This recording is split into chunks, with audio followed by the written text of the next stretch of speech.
Hey there, guys, and welcome back to Utility Sports. Today we have a fun one. If you do enjoy NFL draft content, please subscribe to our channel as we're going to continue to post this content until the NFL draft happens. We're going to go over the top 5 quarterbacks in this year's class. And starting off at number 1, we have Trevor Lawrence.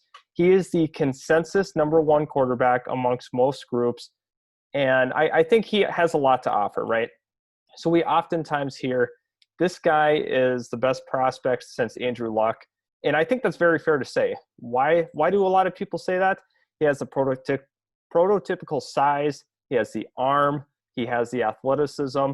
He's got a big frame in order to be an NFL quarterback. But the thing that's the most impressive about him is he's not only just a winner, but he's able to make every kind of throw that you ask him. He can throw the deep ball. He can throw the intermediate ball. He can throw the short ball. He knows when to check it down to a running back. He doesn't always try to make the big play. Sometimes making the smaller check down read is what you have to do in this league, right? So the big thing for him is the athleticism and the arm as well. He has a smooth delivery. He's able to manipulate zone or man. And he does a really, really good job if you watch on film. He's able to look off safeties to come back to his initial read that he wants to go to. So that's the big thing for me is he's a very polished passer. He has good, consistent throwing mechanics. That's something else I've really noticed about him is he throws the ball the same way every time. So honestly, you're just looking for that in a quarterback. He stays engaged throughout the game. Sometimes when they're playing, Clemson's playing teams, they're blowing them out, obviously, because they're just so solid all around. But he stays engaged the whole game from what I've watched thus far on film. So I'm really, really impressed with Trevor Lawrence in that sense. And, for his size, he can take off and run, right? He's not going to be a guy that is going to rush for a ton of yards, but when he needs to, he can get out of the pocket and scramble. So I'm really impressed with him all in all. And he's one of my favorite prospects to watch. And to be quite frank with you, I think that he should be the number 1 pick no matter what happens pretty much. It's going to be interesting to see with the whole New York Jets situation what takes place. I know he's going to declare for the draft. I don't think he's going to stay at Clemson for another year. I just think for his career it makes sense to come out regardless, and we'll see if he kind of pulls an Eli Manning. I don't think he will. I think he's going to play for the Jets, but really, really impressive prospect with Trevor Lawrence. And now we get into number 2, which for me is Justin Fields out of Ohio State. He's a really, really fun prospect to watch on film, right? He can make all the throws as well. He's got a very, very lively arm, and he's one of the most effortless throwers that we've seen in a while, right? So when he throws the ball, I mean, it really comes off of his arm or off of his hand. So the other thing that we have to remember about Justin Fields is he's extremely accurate and a precise passer. Aside from the one game this year where he did end up throwing, I think it was 3 interceptions. I mean, the guy's right now completing, I think it's near, let's take a look and see if I can find the number on it. Almost 80% of his throws. I mean, he's throwing 79.6% of his throws. So to be quite honest, that he's an extremely accurate quarterback. His mechanics have gotten more consistent from last year to this year, and he's just a better thrower of the football than we had seen from him last year. He's a franchise-changing quarterback as well as Lawrence. So it's been really incredible to watch his progression from last year to this year. He's a really skilled player. He is not the most, I guess, elusive in the pocket, especially when he feels pressure up the middle, but what he can do is make things happen in the open field actually when he's a runner. So that's the really interesting part about his game is he can make guys miss in the open field.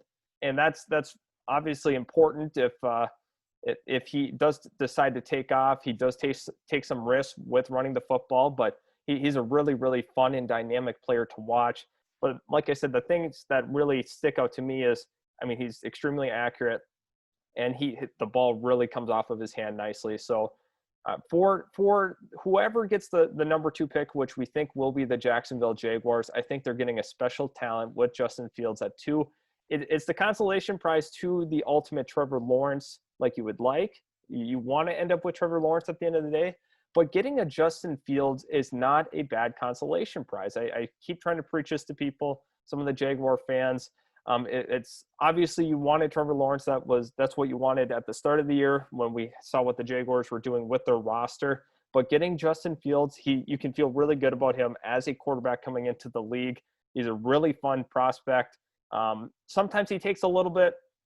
He takes too many sacks, but that's okay. I mean, that's going to come with just making reads on blitzes and everything. And sometimes he can be a little reliant on the one read throws, but he's going to develop. He's going to learn once he gets into an offense in the NFL. He's going to learn some of these things that he's not going to be able to take all the sacks that he had been taking. But ultimately, he is the number 2 prospect on my quarterback board. And this is where it gets really interesting once we get past that Justin Fields at 2. Now you're looking at the number 3 quarterback in the class, and before the season had started, we were seeing Trey Lance, which I had thought personally, because he did not throw an interception last year at all. So that's incredible to me. He had 28 touchdowns, 0 picks. He had 2,700 yards, and he completed about 67% of his throws. He really took care of the football. That was the big thing. But my number 3 quarterback right now is actually Zach Wilson from BYU. Why do I say this? He also takes care of the football very well. 26 touchdowns, 2 picks. But the big thing for me is he's been extremely, extremely accurate so far this year. He's completing 74.3% of his throws. And like I mentioned, that great touchdown to interception ratio. And he has taken BYU to be a contender right now in college football. He's obviously a winner. We've seen that so far this year. And the big thing about him is, like I mentioned, he is that accurate quarterback. He does have some mobility. He can maneuver the pocket, but he does have some nice touch on his deeper throws. So that's something that impressed me that I wasn't really anticipating. And like I said, the big thing for him is he protects the football. And he's also smart with the body. He knows sometimes when to slide and when not to slide. So that's another impressive thing. He's got a quick release too. If you watch him, the release is quick coming off of his hand as well. He also does a good job looking at defenders with his eyes to essentially to open up a receiver that might not have previously been open due to a safety being there. And he throws with great anticipation that we've seen on film. So I really like that about Zach Wilson. He's taken tremendous strides as a passer. He's a leader. He's a guy that can really get your team to rally behind. So honestly, having Zach Wilson at 3, not a big shot at Trey Lance. This was really hard for me personally going 3 through 5 on the quarterbacks in this year's class because there's a lot of variation. I'm not exactly sure, honestly, a Kyle Trask could be 3 or a Lance could be 3. But I've seen the most so far from Zach Wilson and his progression. I really like these next 3 quarterbacks, but I had to put somebody at 3. That's why I have Zach Wilson. He has shown me the most so far this year. It's really, really unfortunate that we were not able to see Trey Lance in a full season. He obviously had the one showcase game this year. He did not perform well in that showcase game, which is really unfortunate for him. But now we're going to actually move on to our next quarterback, which is Trey Lance. He did have the 28 touchdown to 0 pick ratio last year for North Dakota State, but he's a very interesting prospect. He also has a lively arm.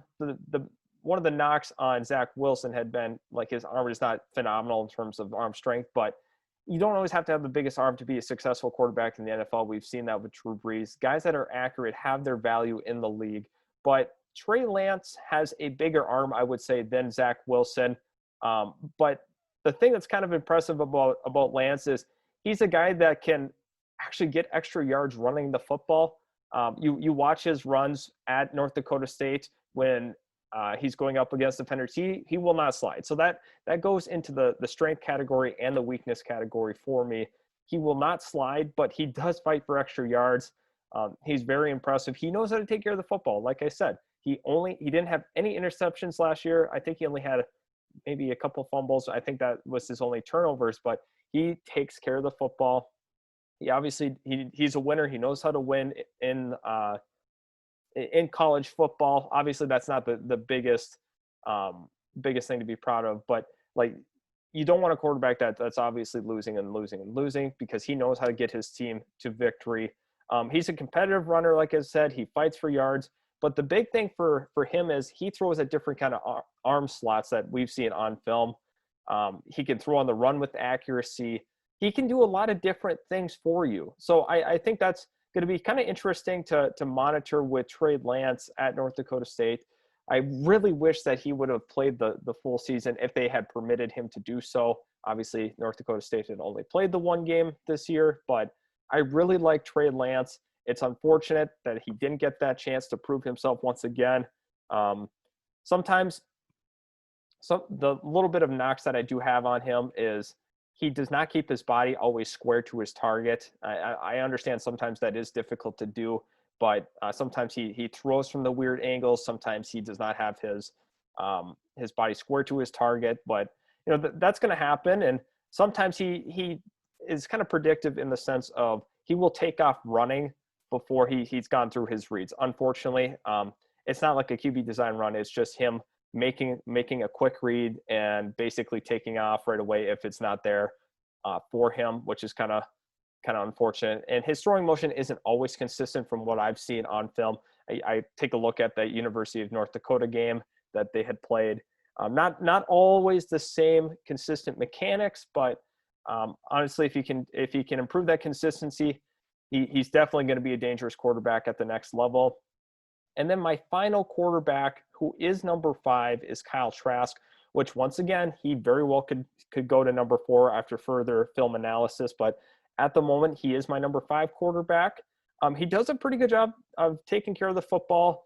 He remains calm in the pocket. I watched the Georgia game, and he did a really good job staying composed during that game. Obviously, Georgia is a really tough opponent, and he did a phenomenal job staying calm in the pocket during that game, even versus the pressure. He does display some really nice touch on short to intermediate throws. We've seen that, him targeting his running back out of the backfield. I really was impressed by that as well. But he makes good decisions overall. He throws with touch. He's willing to take a check down as well. Once again, he's not gonna force a ball that doesn't need to be forced. So that's the other impressive thing about him. And I've seen him make some very, very tight window throws. So I really like that about Kyle Trask, is he can try to fit it in that tight window. He's not afraid to. And the big thing about quarterbacks is having belief in yourself that you can do something, right? And throwing into tight windows, that's very tough sometimes. So from what I've seen from him is he's a tough player. He's definitely one of those guys that could be a starting quarterback in this league. And I think he will be a starting quarterback in this league for a long, long time to come. He's another guy that he basically came from, not on people's radars being a first-round prospect to definitely being in that conversation. And I think it's very possible that he's a top 15 pick. There's a couple teams like Chicago and San Francisco that are kind of looking in the teen area for quarterbacks.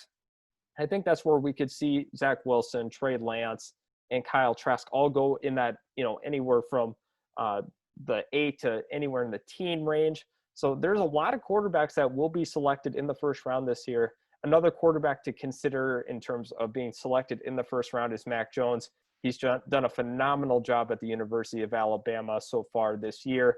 He's another guy that came out of nowhere, came onto people's radars. He's been phenomenal. So I really do appreciate you guys watching so far. Please subscribe if you do like NFL draft content.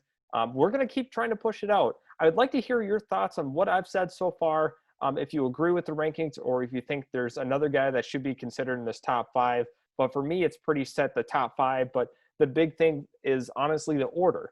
Some people prefer Wilson, some prefer Trask, some prefer Trey Lance. And I don't think there's necessarily a ton of separation between them. I think most would agree with me on that point, that there's not a big gap between these guys 3 through 5.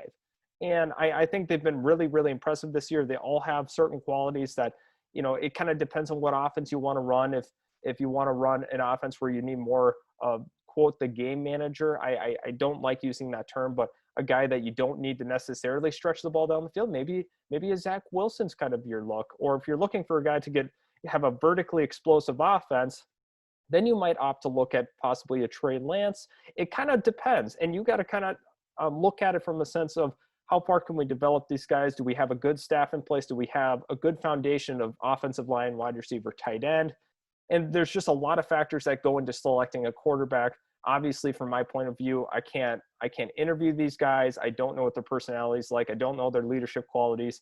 And I think those are big, big things that we can't see as evaluators watching college film, right? We can just see the throws that they make. And I try to really focus in on individual games when assessing these quarterbacks. Some people just like to look at the highlights. Yes, every single quarterback could look pretty good on highlights, but I think the big thing is looking at games holistically, because I looked at the North Dakota game, obviously, for Trey Lance. I looked at the Georgia game for Trask. And there's a bunch of – I've been able to see the other quarterbacks as well, like a Zach Wilson full game. I've been able to see multiple Trevor Lawrence full games. I've been able to see Justin Fields full games. And it's really important as evaluators that we keep in consideration. There's a lot of this draft process to go, and some people have their preferences. So I would really appreciate your feedback in the comments section. Please be respectful to others who have different ideas, and would really, really appreciate if you left a like on this video. Thanks again for tuning in. I hope you have a great rest of your day.